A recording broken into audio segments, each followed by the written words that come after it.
Nunca pensei que as palavras mais dolorosas da minha vida eu escutaria na ceia de Natal, na mesa que eu mesmo ajudei a comprar, de boca do meu próprio filho, depois de 62 anos lutando para dar o melhor para ele. Era véspera de Natal de 2024. Eu havia chegado à casa do meu filho mais velho, carregando uma pasta com documentos que guardava há décadas, sem imaginar que precisaria usá-los naquela noite. Esperava uma ceia tranquila, dessas que eu sonhava desde que minha esposa partiu. Mas o que aconteceu mudou tudo entre nós para sempre. No meio do jantar, quando eu tentava conversar sobre os netos, meu filho me olhou nos olhos com uma frieza que nunca havia visto e disse algo que me cortou ao meio. Foi aí que eu abri aquela pasta e revelei segredos que havia guardado durante 30 anos. Coisas que ele nunca soube sobre os sacrifícios que fiz, as dívidas que paguei escondido, e até mesmo uma doença que escondi dele. O que aconteceu depois dessa revelação mudou não só o rumo daquela noite, mas toda a nossa relação familiar. Uma virada que ninguém esperava. Mas antes de continuarmos, confira se você já está inscrito no canal e escreva nos comentários. De onde você está assistindo este vídeo? Meu nome é Antônio Silva Santos. Tenho 62 anos. Sou aposentado da construção civil e viúvo há 5 anos. Durante toda a minha vida, acreditei que havia construído algo sólido, uma família unida, filhos formados e um legado do qual me orgulhar. Na noite de 24 de dezembro de 2024, meu mundo desabou com uma única frase. Era uma véspera de Natal típica em São Paulo. O calor de dezembro pesava no ar, mas eu estava animado. Havia me arrumado com minha camisa social azul clara, a mesma que usava nas datas especiais, e peguei a pasta de documentos que sempre guardava no armário do quarto. Não sabia por quê, mas algo me dizia para levá-la. Meu filho Ricardo, de 35 anos, morava em uma casa no bairro da Vila Madalena que eu havia ajudado a comprar quando ele se formou em engenharia. Era casado com Fernanda, uma mulher simpática que trabalhava como advogada, e tinham 2 filhos, Pedro, de 10 anos, e Ana, de 7. Quando cheguei à casa deles às 19 horas, como combinado, senti algo diferente no ar. Ricardo me cumprimentou na porta, mas não com o sorriso caloroso de sempre. Havia algo frio em seus olhos, algo que eu não conseguia decifrar. Fernanda me beijou no rosto, mas evitou meu olhar. As crianças correram para me abraçar, e foi só com elas que senti o calor familiar que esperava. A mesa estava posta com a louça especial, aquela que eu havia dado de presente de casamento para eles. O peru assado perfumava a casa, e Fernanda havia preparado a farofa que eu tanto gostava. Tudo parecia perfeito na superfície, mas algo estava errado. Eu sentia na pele, depois de décadas trabalhando com pessoas e lendo entrelinhas. Durante o jantar, tentei puxar conversa sobre os netos, sobre a escola, sobre os planos para o ano que vem. Pedro me contou sobre o time de futebol da escola, e Ana mostrou os desenhos que havia feito. Mas Ricardo permanecia calado, mexendo a comida no prato sem muito apetite. Fernanda respondia às minhas perguntas de forma educada, mas forçada. Eu havia levado presentes para todos. Uma bicicleta nova para Pedro, um kit de desenho para Ana, um perfume importado para Fernanda e uma camisa de time para Ricardo. Eles agradeceram, mas sem o entusiasmo de outros anos. Era como se estivessem cumprindo um protocolo social, não celebrando em família. Quando estávamos no meio da ceia, eu comentei sobre como estava feliz de estar ali com eles, de ver os netos crescendo, de poder participar daquele momento especial. Foi aí que Ricardo largou o garfo no prato com um ruído metálico que ecoou por toda a sala de jantar. Ricardo me olhou diretamente nos olhos, com uma expressão que jamais havia visto em seu rosto. Era frieza misturada com algo que parecia ressentimento acumulado. O silêncio na mesa ficou pesado. Pedro e Ana pararam de comer, sentindo a tensão no ar. Fernanda baixou o olhar para o prato. Pai, disse Ricardo com uma voz controlada, mas carregada de algo que me fez gelar por dentro. Você está aqui porque é sua casa, não porque é bem-vindo. O mundo parou ao meu redor. Senti como se tivesse levado um soco no estômago. As palavras ecoaram na minha mente, tentando encontrar algum sentido, alguma explicação que fizesse aquilo não doer tanto quanto doía. Como assim, filho? Consegui murmurar, achando que havia escutado errado, que meus ouvidos de 62 anos haviam me pregado uma peça. Você ouviu direito, respondeu ele sem pestanejar. Esta casa é tecnicamente sua também, já que você ajudou a comprar. Mas isso não significa que sua presença seja desejada aqui. Fernanda sussurrou. Ricardo. Com um tom de reprovação, mas ele levantou a mão, interrompendo-a.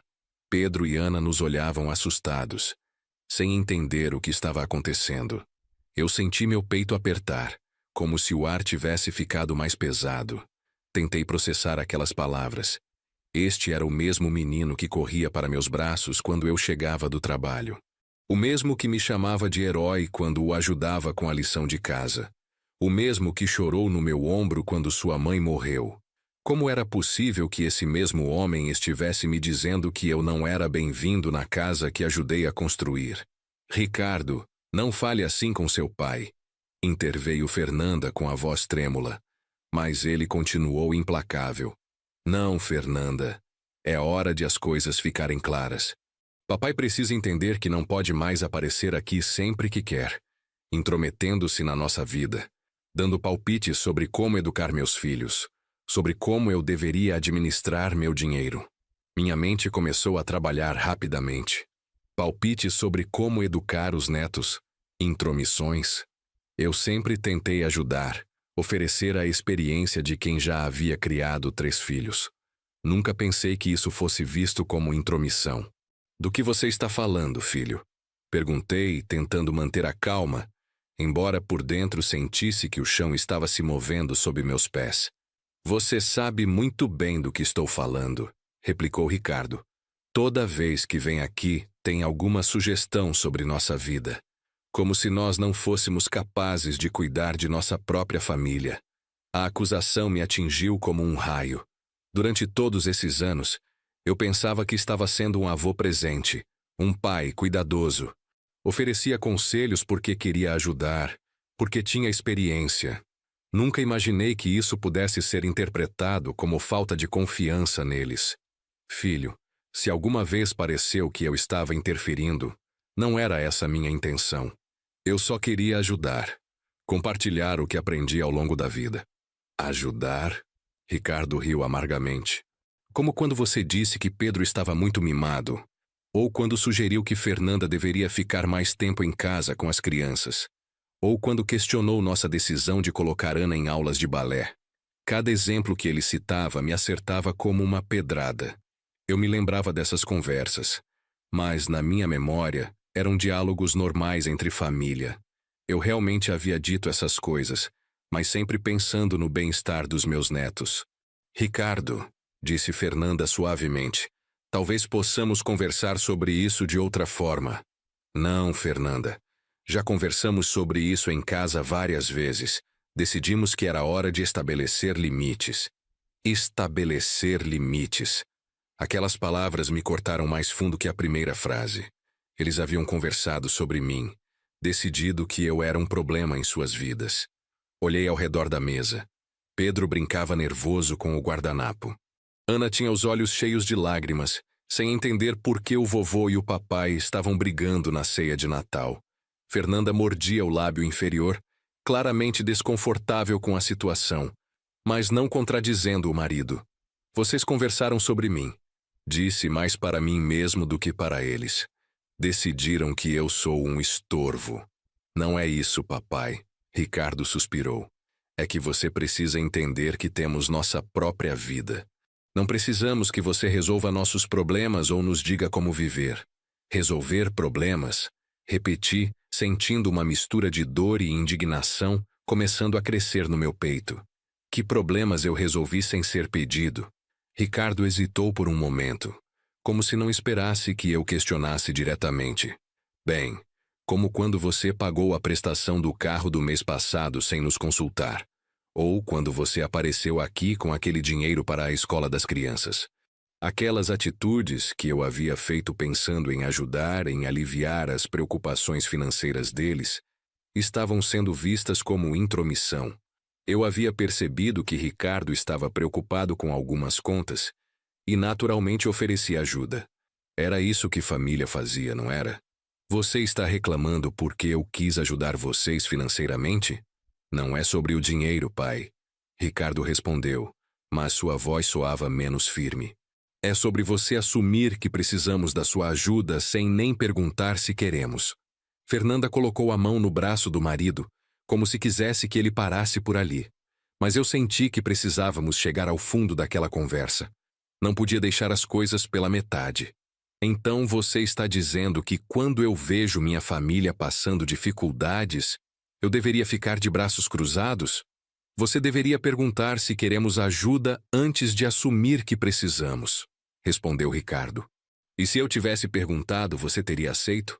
O silêncio que se seguiu foi revelador. Ricardo desviou o olhar, e eu soube que a resposta era não. Ele não teria aceito ajuda, mesmo precisando. O orgulho dele não permitiria. E eu, conhecendo meu filho, sabia disso. Por isso agia diretamente para não colocá-lo na situação constrangedora de ter que pedir. Mas, pelo visto, minha tentativa de preservar o orgulho dele havia sido interpretada como desrespeito à sua autonomia. Era um dilema sem solução. Ajudar e ser acusado de intrometido, ou não ajudar e ver a família enfrentar dificuldades desnecessárias. Entendo, disse finalmente, sentindo um peso enorme no peito. Então prefere que eu fique longe. Não disse isso. Ricardo respondeu, mas sem muita convicção. Só disse que você precisa respeitar nossos limites. E quais são esses limites? Ricardo e Fernanda trocaram olhares. Era claro que haviam discutido isso antes, que tinham uma lista mental de regras que eu deveria seguir. Bem, começou Ricardo, talvez você pudesse ligar antes de vir. E quando vier, evitar dar conselhos que não foram pedidos. E sobre questões financeiras, preferimos resolver sozinhos. Cada palavra era como um prego sendo martelado no caixão do nosso relacionamento familiar. Eles estavam estabelecendo um protocolo para minha presença, como se eu fosse um visitante inconveniente, não o pai e avô da família. Mais alguma coisa? Perguntei, tentando manter minha dignidade intacta, embora por dentro estivesse se desmoronando. O desconforto na mesa era palpável. Pedro havia parado completamente de comer e olhava fixamente para o prato. Ana secava discretamente uma lágrima. Fernanda mexia nervosamente no guardanapo. Ricardo olhava para qualquer lugar, menos para mim. Foi nesse momento que senti uma clareza estranha tomar conta de mim. Durante 62 anos, eu havia construído minha vida em torno da família. Trabalhei duro na construção civil, sob sol e chuva, carregando peso e suportando dores nas costas. Tudo para garantir que meus filhos pudessem ter uma vida melhor que a minha. Quando minha esposa Maria morreu de câncer, 5 anos atrás, eu me agarrei ainda mais aos filhos e netos. Eles eram meu propósito, minha razão de continuar. Mas ali, naquela mesa de Natal, eu estava sendo informado de que minha dedicação era vista como intromissão, minha preocupação como invasão de privacidade. Respirei fundo e olhei para a pasta que havia trazido. Durante décadas, guardei documentos, recibos e recordações, pensando que um dia eles poderiam ser importantes. Nunca imaginei que seria importante para provar meu amor e dedicação para meu próprio filho. Ricardo, disse com uma voz mais calma do que sentia por dentro. Antes de vocês estabelecerem esses limites definitivamente, existe uma coisa que preciso te mostrar. Abri a pasta e tirei de dentro um envelope amarelado pelo tempo. Era de 1993, quando Ricardo estava cursando engenharia na Universidade de São Paulo. Ricardo me olhou com curiosidade, não reconhecendo o documento. Você se lembra de quando estava no 4º ano da faculdade e quase teve que trancar o curso? Perguntei, abrindo o envelope cuidadosamente.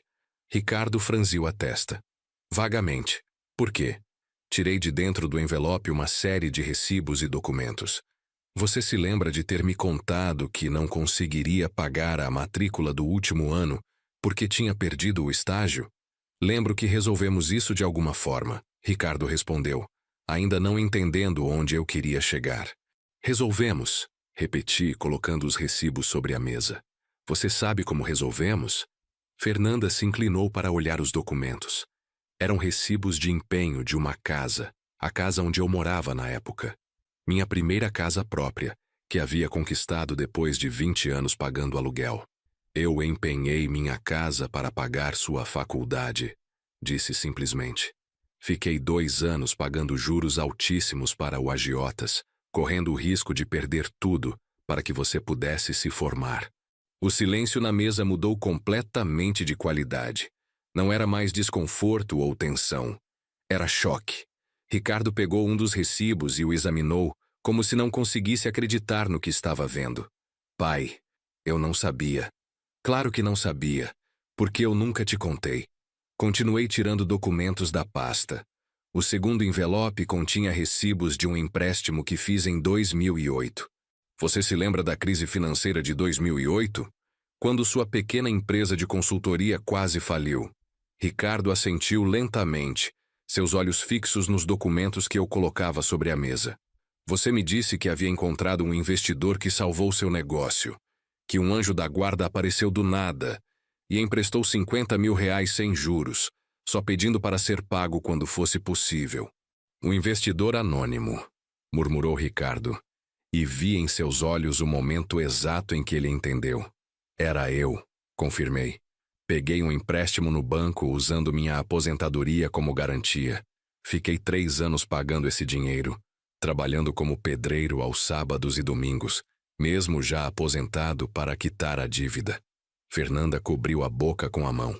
Pedro e Ana nos olhavam sem entender completamente, mas sentindo a gravidade do momento. Ricardo estava pálido, olhando os documentos como se fossem objetos de outro planeta. Por que você nunca me contou? Perguntou com a voz embargada. Porque você é meu filho, respondi simplesmente. E porque eu sabia que se soubesse, ficaria se sentindo culpado pelo resto da vida. Abri o terceiro envelope.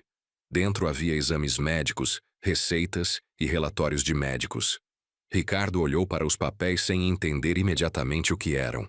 Você se lembra de 2019, quando sua mãe estava internada com câncer? O rosto de Ricardo se contraiu de dor. Aquele havia sido um dos períodos mais difíceis de nossas vidas. Maria havia lutado contra a doença por 2 anos antes de partir. Lembro, respondeu com dificuldade. Você se lembra de como eu estava sempre forte, sempre otimista, sempre cuidando de tudo para que você pudesse se concentrar no trabalho e não perder clientes? Lembro. Você foi incrível naquela época. Mostrei os exames médicos. Eu estava com câncer de próstata ao mesmo tempo que sua mãe estava doente. O impacto dessa revelação foi físico. Ricardo cambaleou na cadeira como se tivesse levado um soco. Fernanda soltou um grito abafado. Até as crianças entenderam que era algo muito sério. Descobri no início de 2019, mas não contei para ninguém. Não podia adicionar mais esse peso na situação da sua mãe. Então tratei escondido. Ia para as sessões de quimioterapia de madrugada antes de ir para o hospital cuidar da Maria. Pai, como você conseguiu esconder isso? Ricardo perguntou, com lágrimas começando a escorrer pelo rosto. Você estava tão preocupado com sua mãe, com o trabalho, com manter a família funcionando, que não notou quando eu emagreci 15 quilos em 3 meses. Eu dizia que era o estresse. Mostrei os relatórios médicos. Tive sorte. Descobrimos cedo, o tratamento deu certo. Estou curado há 4 anos. Mas durante todo aquele período, enquanto você me via como o pilar de força da família, eu estava enfrentando minha própria batalha contra a morte. A mesa estava completamente silenciosa agora. Pedro havia começado a chorar baixinho, mesmo sem entender completamente. Ana saiu da cadeira e veio me abraçar, seu instinto infantil reconhecendo que o vovô precisava de carinho naquele momento. Por que está me contando isso agora? Ricardo perguntou, limpando as lágrimas do rosto. Por que você disse que eu me intrometo na vida de vocês? que apareço sempre querendo resolver problemas que não foram pedidos para resolver. E eu preciso que você entenda que essa é minha natureza. É quem eu sou. Peguei mais um envelope, menor que os outros. Tem mais uma coisa que você precisa saber. O último envelope continha uma carta escrita à mão, com a letra de minha esposa Maria. Ricardo reconheceu a caligrafia imediatamente e seu rosto se desfez em emoção. Sua mãe escreveu isso para você alguns dias antes de morrer. Ela me pediu para entregar quando eu achasse que fosse o momento certo. Ricardo pegou a carta com as mãos trêmulas. Posso ler agora? Pode ler em voz alta, disse. Acho que todos aqui precisam escutar. Com a voz embargada, Ricardo começou a ler.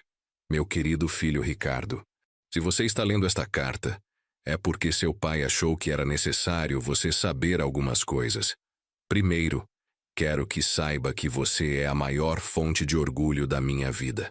Ver você se formar, construir uma família, se tornar um homem de bem, foi o maior presente que a vida me deu. Ricardo pausou, tentando controlar a emoção. Fernanda havia se levantado e estava agora ao lado do marido, com a mão em seu ombro. Continue, murmurei suavemente. Segundo, Ricardo continuou lendo. Quero que você entenda seu pai. Ele é um homem que expressa amor através de ações, não de palavras. Cada sacrifício que ele fez, cada vez que trabalhou além do necessário, cada vez que se preocupou com vocês, foi sua forma de dizer, eu te amo. Ele pode não ser o homem mais eloquente do mundo, mas é o mais dedicado que conheci. A voz de Ricardo estava cada vez mais embargada, mas ele continuou. Terceiro, quando eu não estiver mais aqui, seu pai vai precisar de vocês mais do que nunca. Não porque ele será incapaz de cuidar de si mesmo, mas porque vocês são o propósito de vida dele. Por favor, não vejam o cuidado dele como intromissão. Vejam como amor. Ricardo parou completamente, incapaz de continuar. Suas lágrimas caíam sobre o papel. Fernanda tomou a carta delicadamente e continuou lendo. Quarto, seu pai nunca vai admitir que precisa de vocês. Ele vai sempre querer ser o forte, o provedor, o que resolve tudo. Mas, por favor, incluam ele na vida de vocês. Deixem ele ser avô. Deixem ele ser pai. Não por obrigação, mas por amor. Fernanda continuou com a voz também embargada. E por último, meu filho, quando você tiver momentos difíceis com seu pai, lembre-se de uma coisa. Tudo o que ele fez na vida foi pensando em você e seus irmãos. Cada decisão difícil, cada sacrifício, cada momento que ele escolheu trabalhar em vez de descansar, foi para dar para vocês o que ele nunca teve. A carta terminava assim: cuidem um do outro. A família é tudo o que realmente importa no final. Com todo o meu amor, mamãe. O silêncio que se seguiu foi profundo e respeitoso. Ricardo dobrou a carta cuidadosamente, como se fosse o objeto mais precioso do mundo.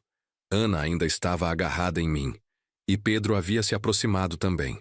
Pai, Ricardo disse finalmente, eu não sabia de nada disso. E não precisava saber, respondi. Eu nunca contei essas coisas para vocês se sentirem culpados ou em dívida comigo. Contei hoje porque você precisa entender que quando eu me intrometo, como você disse, é porque é minha natureza cuidar de vocês. Não consigo ver vocês com problemas e ficar de braços cruzados. Ricardo se levantou da cadeira e veio em minha direção. Por um momento pensei que ele fosse me abraçar, mas ele parou na minha frente olhando diretamente nos meus olhos. Pai, você pode me perdoar? A pergunta me pegou desprevenido. Perdoar o quê, filho? Por ter sido um ingrato. Por não ter reconhecido tudo o que você fez. Por ter dito aquelas coisas terríveis no Natal. Levantei-me também e coloquei as mãos nos ombros dele. Ricardo, você não tem nada a se perdoar. Você estava defendendo sua família, sua autonomia. Isso não é errado. O que acontece é que às vezes as pessoas que mais amamos são as que mais conseguem nos machucar. Mas eu magoei você profundamente. Vi no seu rosto quando eu disse aquelas palavras. Magoou sim, admiti. Mas não porque você é um filho ruim. Magoou porque eu percebi que minha forma de demonstrar amor estava sendo interpretada de forma errada. E isso me fez questionar se eu estava fazendo algo errado. Fernanda se aproximou de nós. Antônio, eu preciso pedir desculpas também. Eu sabia que Ricardo estava planejando ter essa conversa com você hoje. Não concordei completamente, mas também não o impedi. Fernanda, você não precisa se desculpar. Vocês têm direito de estabelecer limites na vida de vocês. O problema foi a forma como foi feito, não a intenção. Não, pai, Ricardo interrompeu. A intenção também estava errada. Eu estava vendo apenas o lado ruim das suas atitudes, não o lado bom. Não estava reconhecendo que tudo vinha de um lugar de amor. Pedro, que havia ficado quieto durante toda a conversa, se aproximou de mim. Vovô, o senhor está doente? Ajoelhei ao lado dele e expliquei da forma mais simples que pude. Estive doente há alguns anos, Pedro, mas agora estou bem. O importante é que quando a gente ama alguém, a gente cuida dessa pessoa, mesmo quando é difícil. Ana, ainda agarrada em mim, perguntou: Vovô, por que você nunca contou que estava doente? Porque às vezes, quando a gente ama muito alguém, a gente prefere sofrer sozinho para não fazer a pessoa que a gente ama sofrer também. Ricardo estava ouvindo nossa conversa e vi que ele estava entendendo algo maior. Não era só sobre as situações específicas que eu havia revelado, mas sobre toda uma filosofia de vida, sobre como eu entendia o que significava ser pai, ser avô, ser família. Pai, Ricardo disse, se sentando no chão ao lado dos filhos. Eu quero que você me explique uma coisa. Como você conseguiu fazer tudo isso sem nunca demonstrar que estava passando dificuldades? Porque essa é a função de um pai, Ricardo. A gente absorve as dificuldades para que os filhos possam viver sem esse peso. Mas isso é justo com você? A pergunta me fez pensar por um momento. Durante toda a minha vida, eu nunca havia me questionado sobre a justiça dos sacrifícios que fazia pela família. Era natural, automático. Justiça é uma palavra complicada quando se trata de família, filho. Não é sobre o que é justo para mim. É sobre o que é necessário para vocês. Mas você também merece ser feliz, não merece? Eu sou feliz quando vocês estão bem. Sempre fui. Fernanda se sentou no chão conosco, formando um círculo informal na sala de jantar. Antônio, mas e seus sonhos? Suas vontades pessoais? Você nunca quis nada só para você? A pergunta me pegou de surpresa. Fazia tanto tempo que eu não pensava em termos de sonhos pessoais que quase não sabia como responder.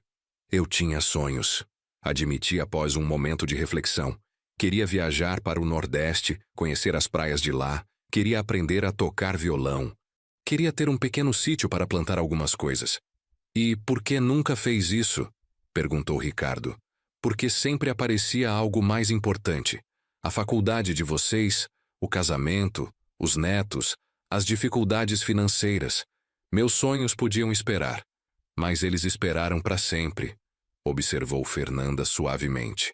Não para sempre, respondi. Eu ainda tenho tempo. Ricardo me olhou com uma expressão que eu não via há anos.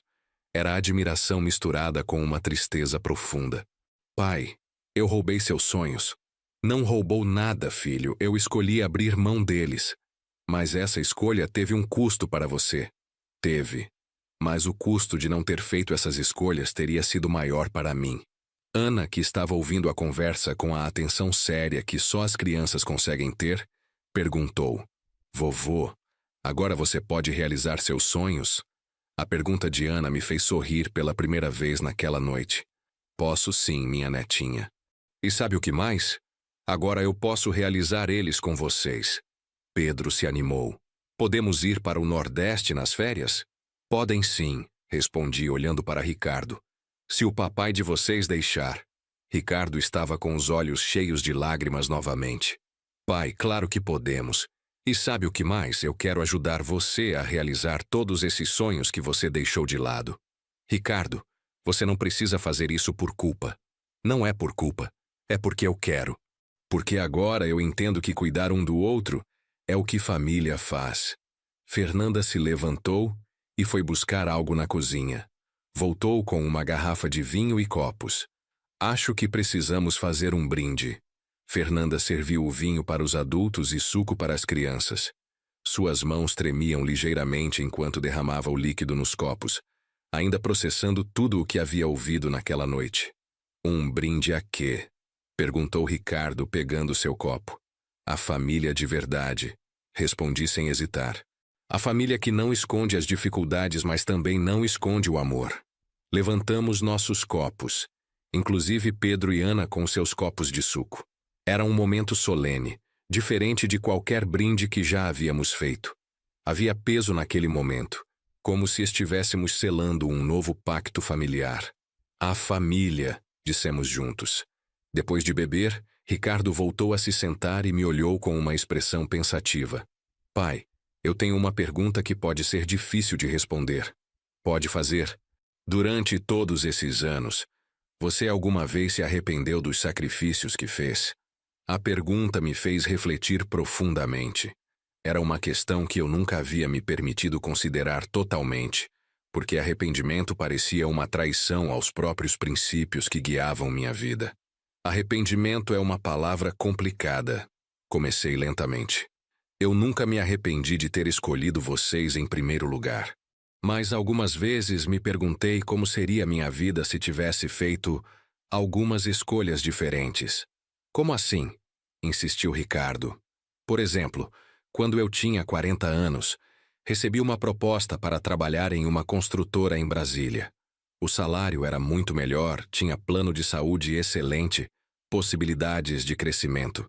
Mas significaria mudar toda a família, tirar vocês da escola, deixar seus amigos.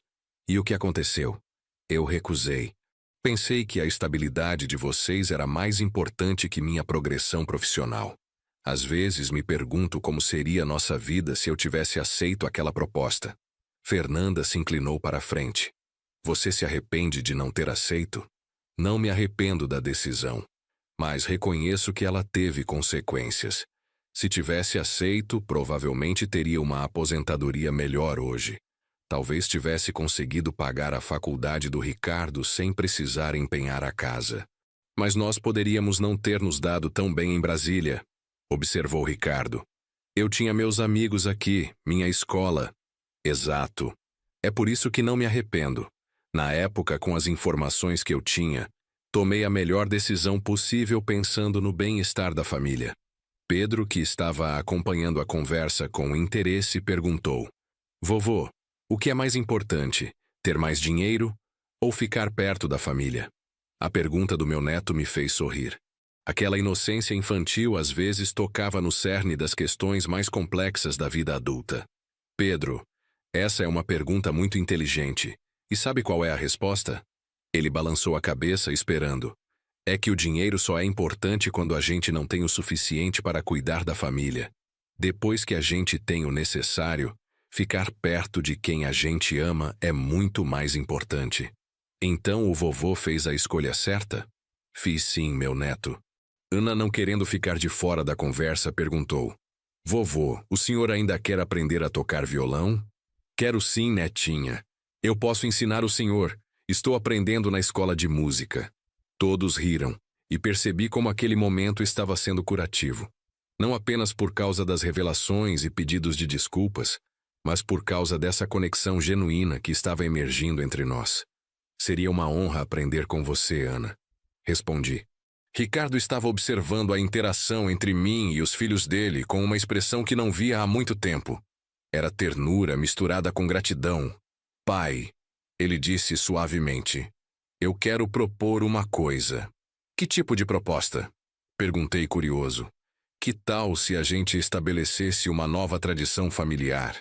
Em vez de você vir aqui só em datas especiais, que tal se tivéssemos um dia da semana que fosse só nosso? Um dia em que a gente pudesse se reunir, conversar, fazer atividades juntos. A proposta me pegou de surpresa. Algumas horas antes, Ricardo estava estabelecendo limites para minha presença em suas vidas. Agora, estava propondo mais tempo juntos. Você tem certeza disso? Perguntei. Não quero que se sinta obrigado por causa do que conversamos hoje. Pai, eu não estou propondo por obrigação.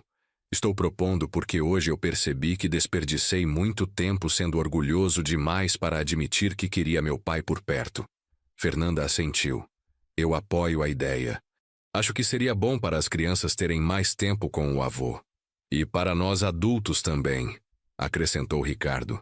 Eu percebi hoje que há muito da sua experiência de vida que eu nunca conheci. Quero conhecer mais. Pedro bateu palmas. Pode ser aos sábados? A gente pode fazer pipoca e assistir filme. Ou jogar futebol no quintal, sugeriu Ana.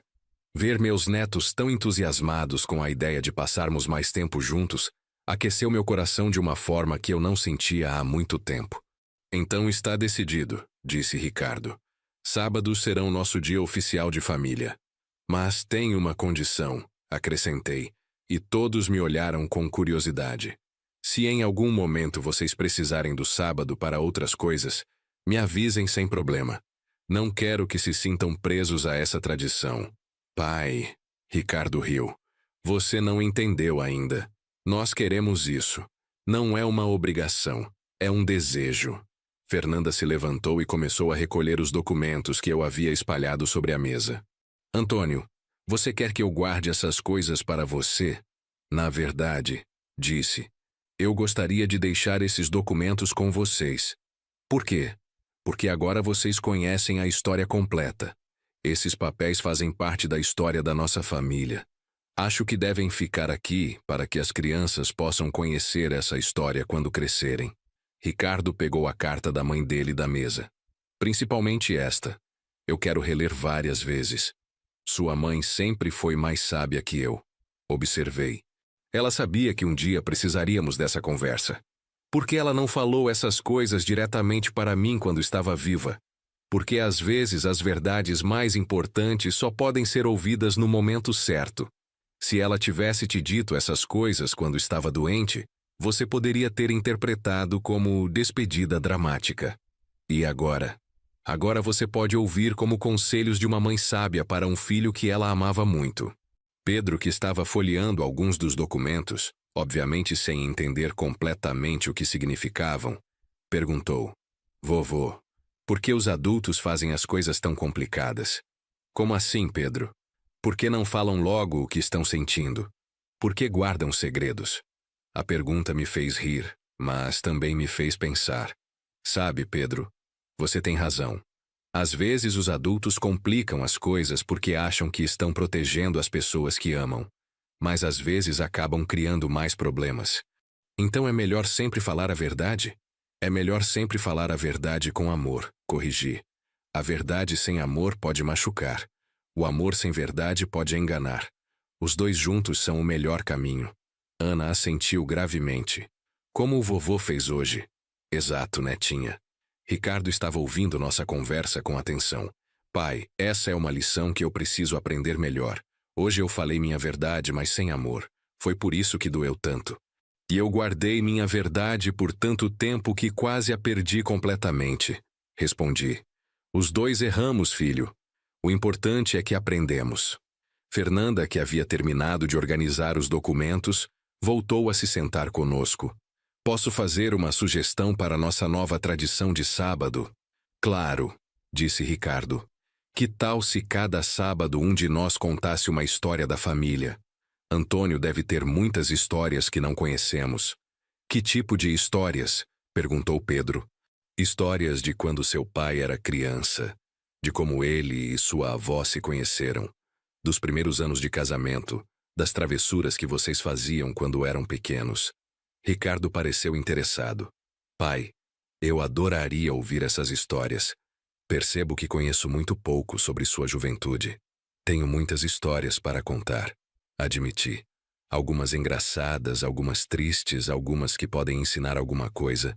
E eu posso contar histórias da mamãe também, sugeriu Ana. Das coisas que ela me contava sobre quando era criança. Isso seria maravilhoso, disse Ricardo com emoção. Seria uma forma de manter a memória da vovó viva para vocês. Pedro se animou. E eu posso contar histórias da escola. E eu também, acrescentou Ana. Ver meus netos tão entusiasmados com a ideia de compartilharmos nossas histórias me encheu de esperança. Talvez conseguíssemos construir o tipo de relacionamento familiar que eu sempre havia desejado, mas nunca soube como criar. Sabe, disse Ricardo pensativamente. Hoje eu percebi uma coisa importante sobre nossa família. O que foi? Que a gente sempre se amou muito, mas nunca aprendeu a se comunicar direito. Cada um guardava seus sentimentos, seus medos, suas preocupações, e isso criava mal-entendidos. É verdade, concordei. Eu sempre achei que demonstrar amor era fazer coisas pelos outros, resolver problemas, dar apoio financeiro. Nunca pensei que também precisava falar sobre o que estava fazendo e por quê. E eu sempre interpretei suas ações como falta de confiança na minha capacidade, quando na verdade eram demonstrações de amor. Fernanda assentiu. E eu ficava no meio vendo vocês dois se afastando, mas sem saber como ajudar. Mamãe sempre dizia que homem não sabe falar de sentimentos. Observou Ana inocentemente. Ricardo riu. Sua mãe estava certa, filha. Mas a gente pode aprender. É nunca tarde para aprender, acrescentei. Aos 62 anos estou descobrindo que ainda tenho muito para aprender sobre ser pai e avô. Pedro se levantou e veio me dar um abraço.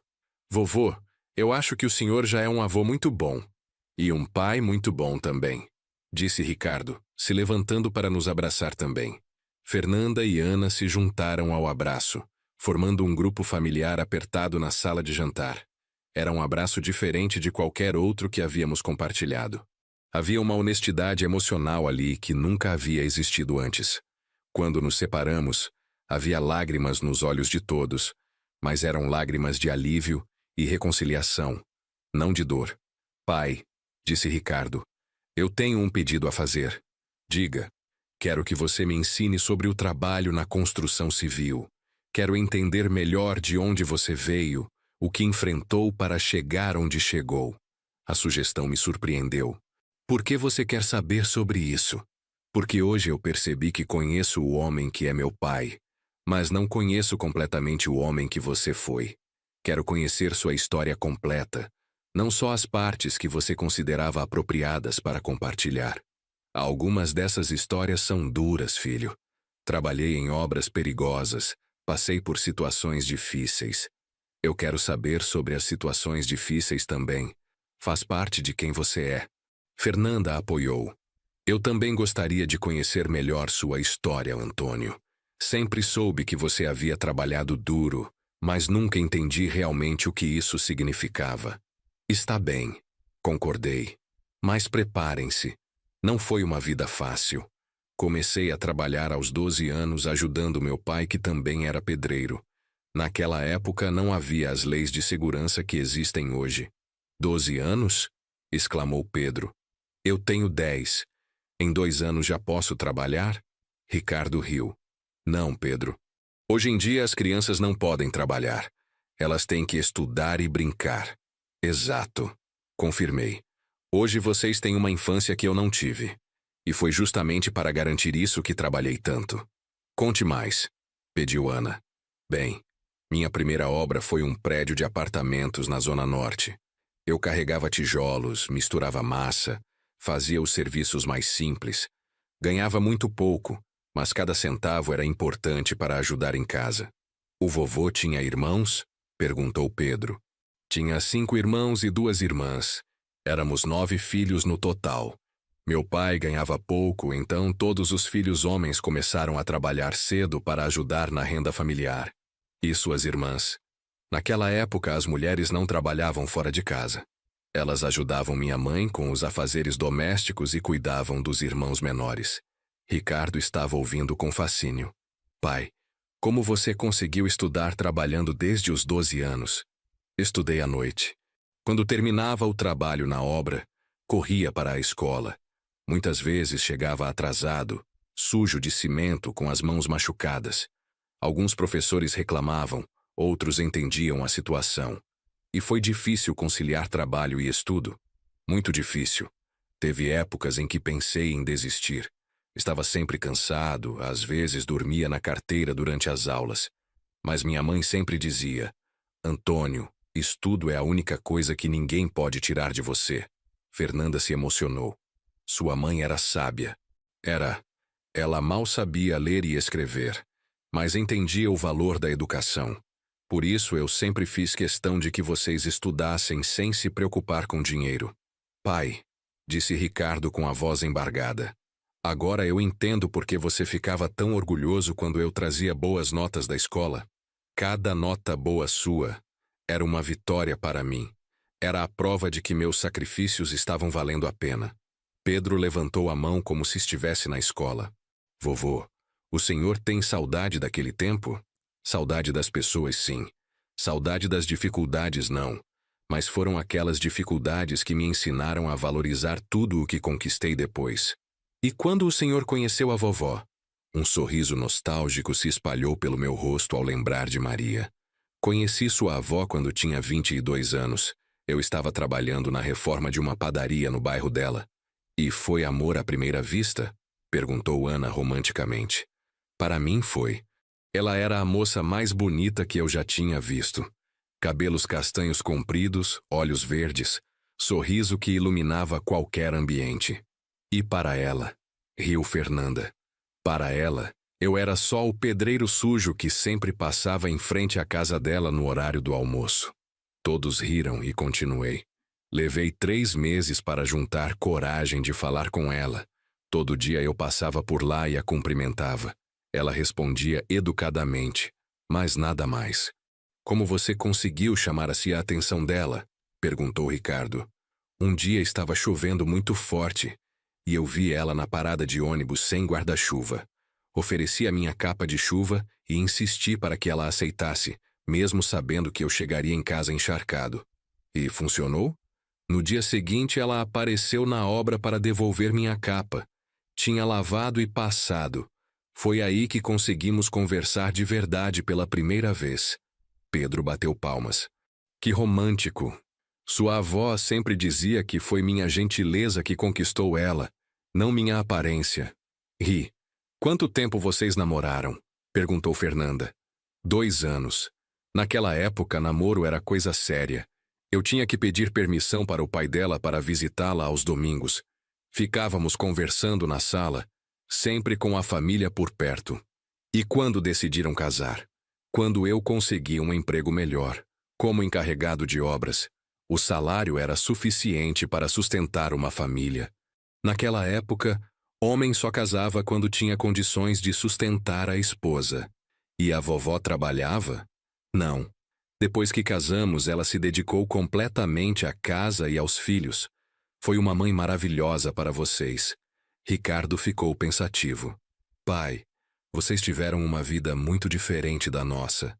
Muito diferente.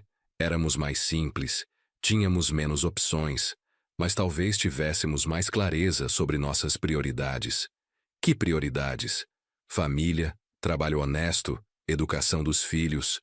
As coisas eram mais diretas naquele tempo. Ana perguntou. Vovô, o senhor e a vovó brigavam?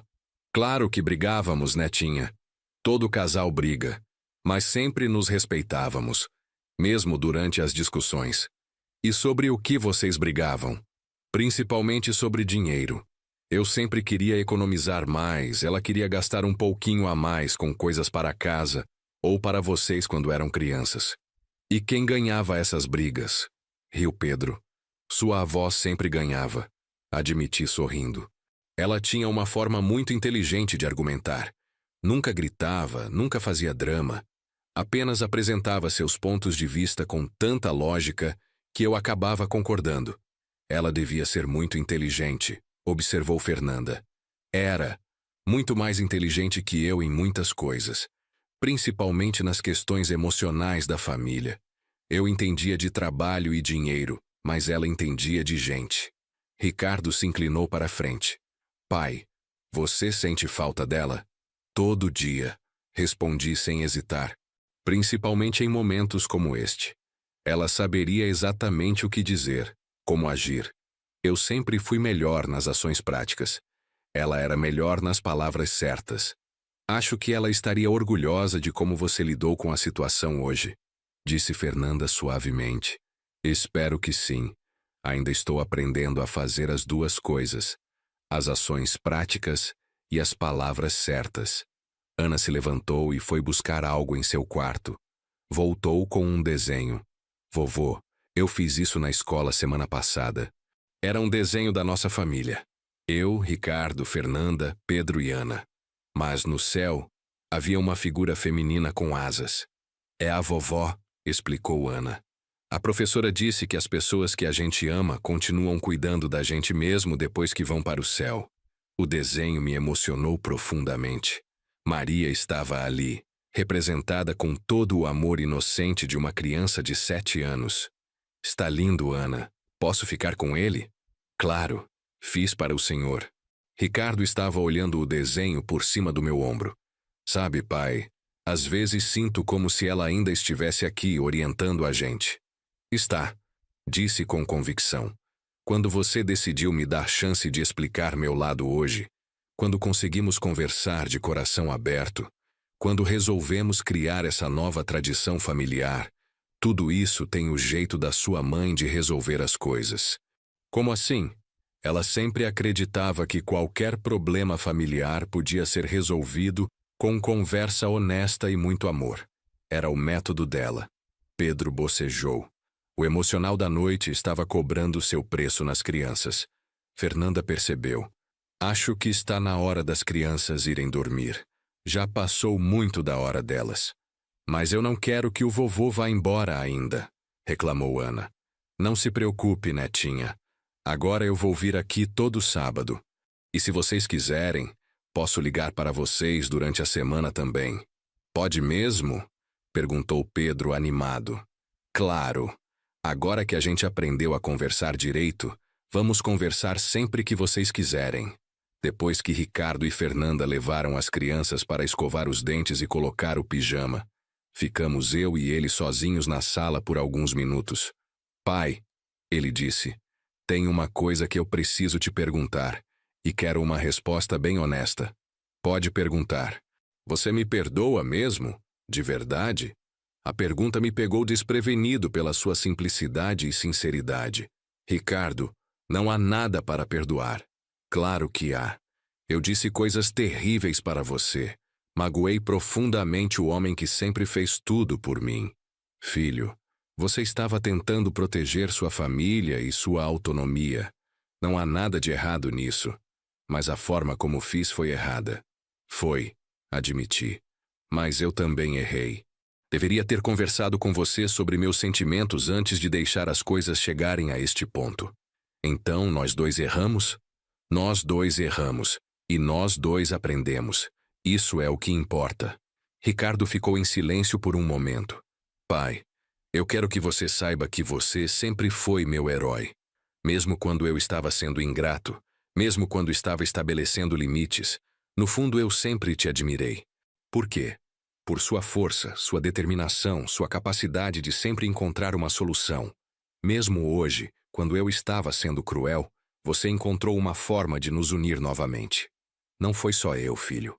Você também teve coragem de ouvir, de reconhecer quando estava errado, de pedir desculpas. Isso exige muita maturidade. Aprendi com você, e eu estou aprendendo com você também. Hoje você me ensinou que é possível mudar padrões familiares estabelecidos há décadas. Fernanda voltou à sala. As crianças querem dar boa noite para o vovô antes de dormir. Fui ao quarto deles. Pedro e Ana estavam de pijama, escovados e prontos para dormir, mas claramente ainda processando tudo o que havia acontecido naquela noite. Vovô, disse Pedro, hoje eu aprendi que os adultos também podem mudar de ideia. É verdade, Pedro. As pessoas podem aprender coisas novas em qualquer idade. E que às vezes as pessoas fazem coisas difíceis porque amam outras pessoas. Acrescentou Ana. Exato, netinha. Vovô, Pedro perguntou. No sábado o senhor pode nos ensinar a jogar dama? Meu amigo da escola sabe jogar e eu quero aprender. Claro que posso. E Ana, quer aprender também? Quero. E posso ensinar o senhor a tocar violão? Pode sim. Vai ser uma troca justa. Eu ensino dama, você ensina violão. Eles sorriram e me deram beijos de boa noite. Saí do quarto com o coração mais leve do que estava há meses.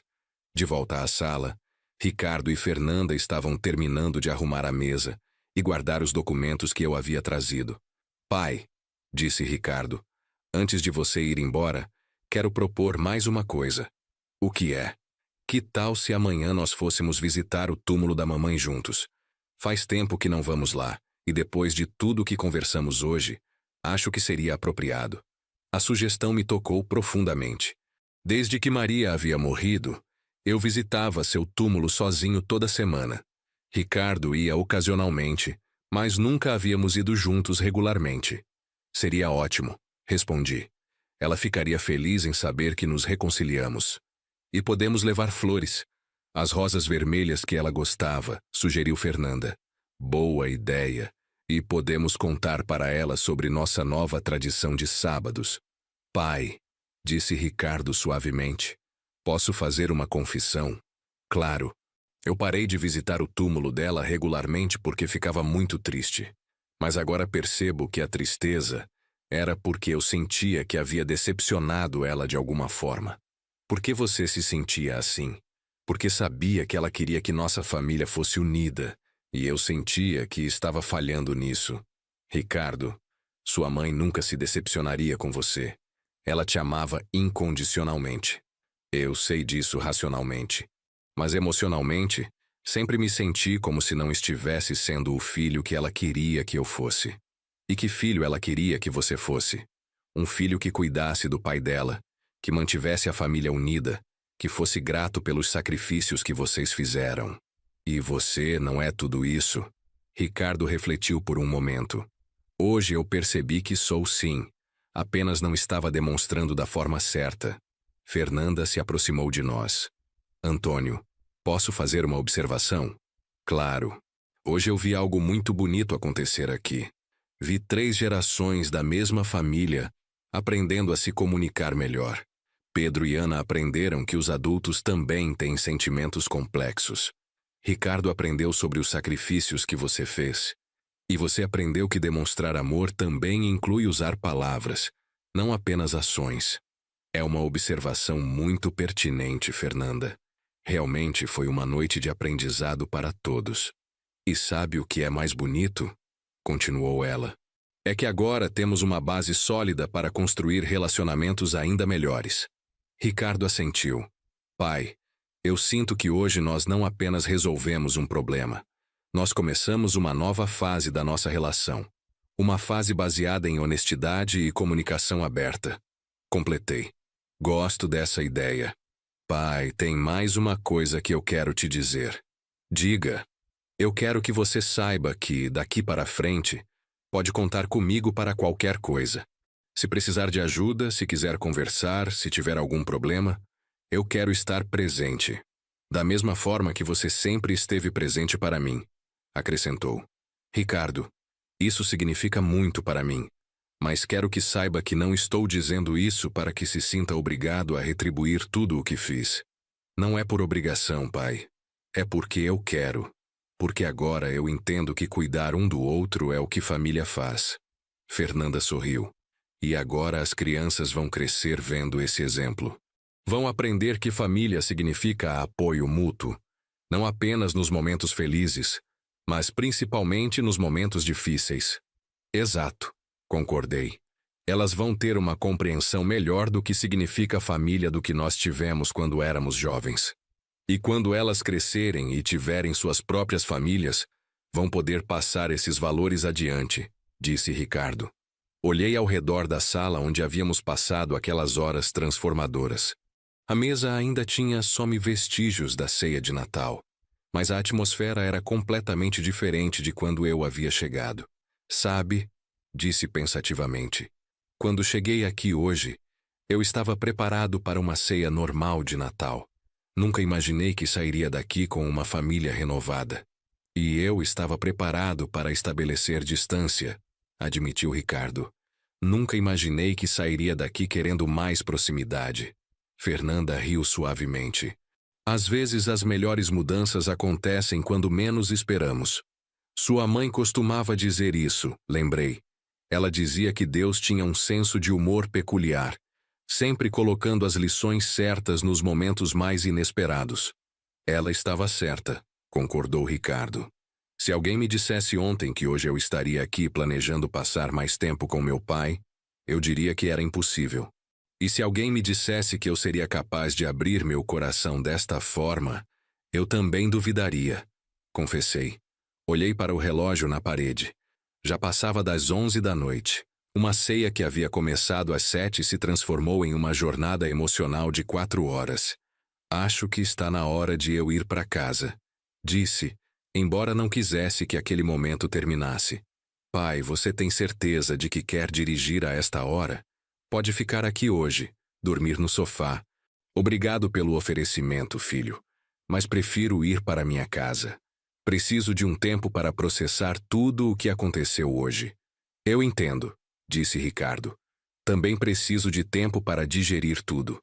Levantei-me e comecei a me preparar para sair. Fernanda foi buscar minha pasta, agora vazia dos documentos que havia guardado por tanto tempo. Antônio, ela disse, me entregando a pasta. Obrigada por ter confiado em nós hoje, por ter dividido sua história conosco. Obrigado por terem ouvido, por terem me dado a chance de explicar. Ricardo me acompanhou até a porta. No caminho, ele parou e me olhou com uma expressão séria. Pai, eu tenho um último pedido a fazer. Qual? Na próxima vez que você sentir que está sendo um incômodo, ou que não é bem-vindo, por favor, converse conosco antes de guardar esses sentimentos. Não queremos passar por isso novamente. E se vocês realmente precisarem de espaço, me digam diretamente. Com carinho, mas com honestidade. Prometido, disse Ricardo. E pai, sim, eu te amo. Deveria ter dito isso mais vezes ao longo dos anos. As palavras me atingiram como um raio morno no peito. Eu também te amo, filho. Sempre amei, mesmo quando não sabia como demonstrar. Nos abraçamos novamente, um abraço longo e significativo. Quando nos separamos, ambos tínhamos lágrimas nos olhos, mas eram lágrimas de gratidão. Até amanhã, disse Ricardo. Vamos nos encontrar às 10 da manhã para ir ao cemitério? Perfeito. E Ricardo? Sim? Sua mãe ficaria muito orgulhosa de você hoje. Dirigi para casa em silêncio, absorvendo tudo o que havia acontecido. As ruas de São Paulo estavam mais vazias, típico da noite de Natal. As decorações natalinas nas casas criavam um ambiente festivo que finalmente combinava com meu estado de espírito. Ao chegar em casa, sentei-me na varanda com um copo de água e olhei para as estrelas. A noite estava clara e conseguia ver mais estrelas do que o normal na cidade grande. Maria, disse em voz baixa, como se ela pudesse me ouvir. Você estava certa sobre tudo. Sobre Ricardo precisar ouvir essas histórias no momento certo. Sobre a família ser capaz de se curar através da conversa honesta. Uma brisa suave balançou as folhas da mangueira no meu quintal. Escolhi interpretar como um sinal de aprovação dela. Entrei em casa e fui direto para o quarto. Na cômoda, havia uma foto de Maria que eu olhava toda noite antes de dormir. Peguei a foto e a trouxe para a sala.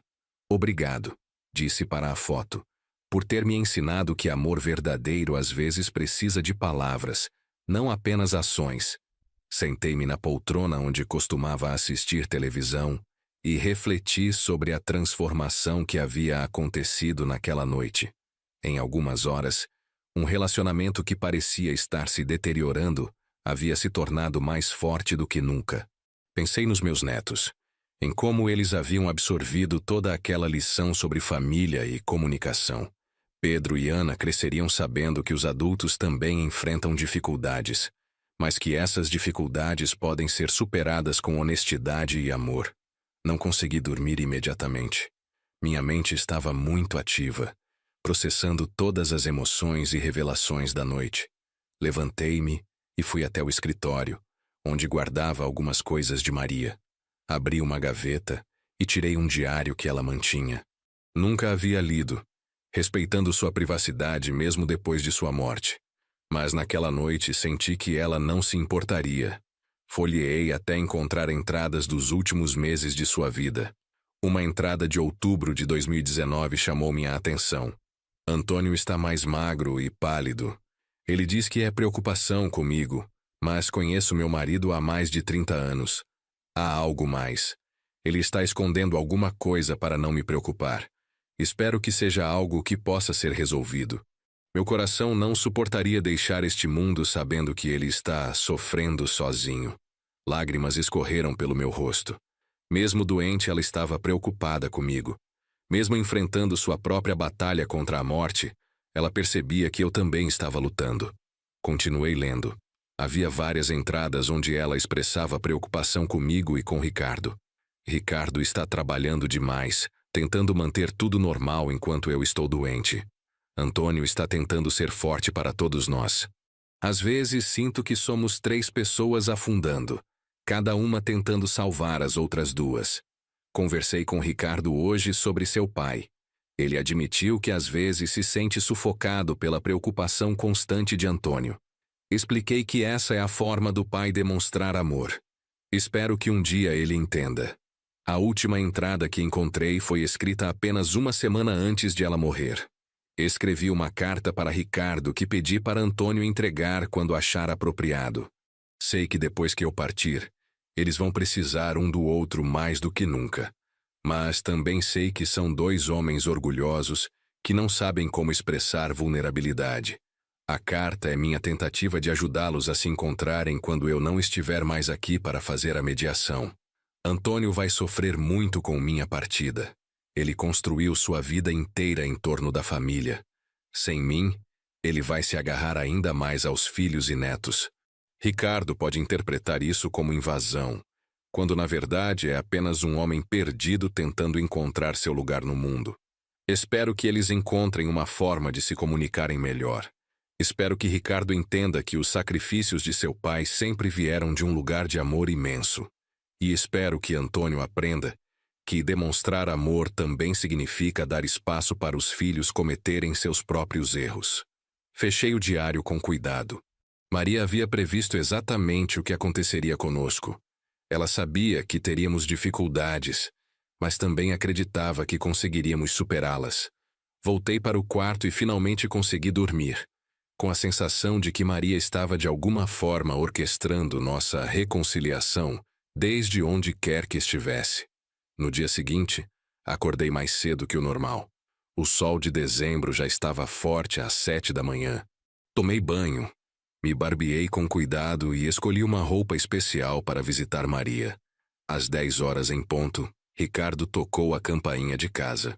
Quando abri a porta, vi que ele também havia se arrumado especialmente para a ocasião. Vestia uma camisa social azul clara, similar à que eu usava em datas importantes. Bom dia, pai. Bom dia, filho. Dormiu bem? Melhor do que esperava, considerando tudo o que aconteceu ontem. E você? Também. Na verdade, dormi melhor do que dormia há meses. No carro, durante o caminho para o cemitério, Ricardo me contou que havia passado parte da manhã conversando com Fernanda e as crianças sobre a noite anterior. Pedro perguntou se agora você vai morar com a gente. Riu Ricardo. Expliquei que você tem sua própria casa, mas que vamos nos ver muito mais. E Ana? Ana desenhou uma nova versão da família. Agora somos todos maiores e estamos todos sorrindo. Disse que é porque agora todo mundo se gosta de verdade. Crianças têm uma forma muito pura de ver as coisas. Observei. Tem mesmo. Às vezes penso que nós adultos complicamos muito as coisas simples. Chegamos ao cemitério e compramos um buquê de rosas vermelhas, como havíamos combinado. O túmulo de Maria estava bem cuidado. Eu vinha todas as semanas para limpá-lo e trocar as flores. Colocamos as rosas frescas no vaso e ficamos alguns minutos em silêncio, cada um com seus pensamentos e memórias. Mãe, Ricardo disse em voz baixa, ontem o papai me mostrou sua carta. Quero que saiba que entendi a mensagem. Continuei onde Ricardo havia parado. Maria. Nossa família encontrou o caminho de volta. Levou 5 anos depois da sua partida, mas conseguimos.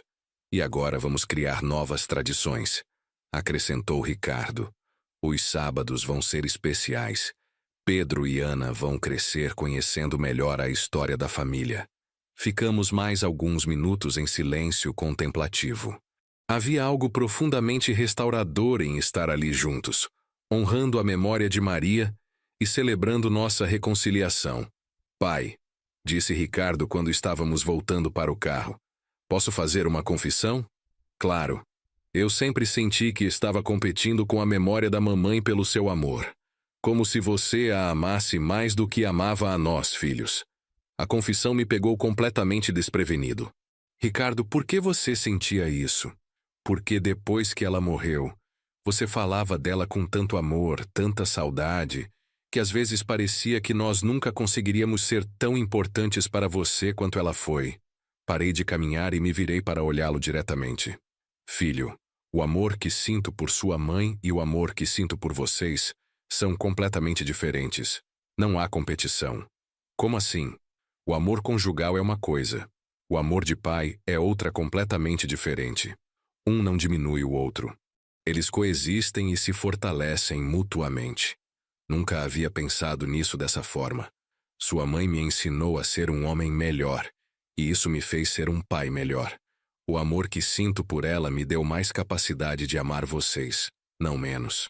Ricardo processou minhas palavras enquanto caminhávamos. Isso explica muita coisa, disse finalmente. Como assim? Às vezes eu tinha a impressão de que você nos via através do filtro dela. Como se estivesse pensando, o que Maria faria nesta situação? Em vez de pensar, o que eu quero fazer? É uma observação muito perspicaz. Admiti.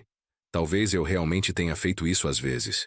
Quando ela morreu, perdi não apenas minha esposa, mas também minha principal conselheira para questões familiares. E acabou se sentindo perdido. Exato.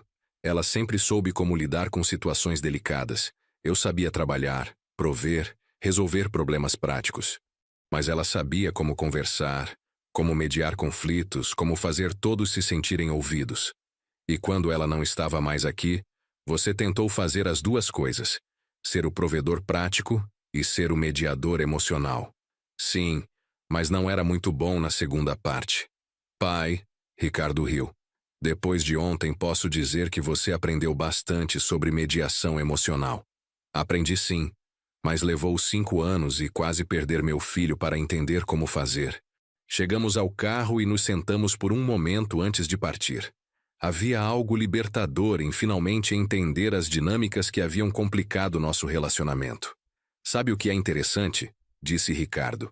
Ontem, pela primeira vez, senti que estava conversando com você, não com a versão de você filtrada pelas expectativas da mamãe. E como foi essa sensação? Assustadora no início, mas depois, muito melhor. Mais real, mais honesta. Para mim também foi libertador. Admiti. Fazia tanto tempo que eu tentava ser o homem que achava que Maria queria que eu fosse, que havia esquecido de ser simplesmente eu mesmo. E quem é você mesmo, pai? A pergunta me fez sorrir. Ainda estou descobrindo. Mas acho que é alguém que ama profundamente, que às vezes erra na forma de demonstrar esse amor, mas que está sempre disposto a aprender e melhorar. Gosto dessa definição. No caminho de volta, paramos em uma padaria onde costumávamos ir quando Ricardo era criança. Pedimos café e pão de açúcar como fazíamos nos domingos de sua infância. Pai, disse Ricardo mordendo o pão, tenho uma última coisa a dizer sobre ontem. Diga. Obrigado por não ter desistido de mim, por ter trazido aqueles documentos, por ter insistido em me mostrar a verdade, mesmo quando eu estava sendo cruel. Nunca desistiria de você, Ricardo. Você é meu filho.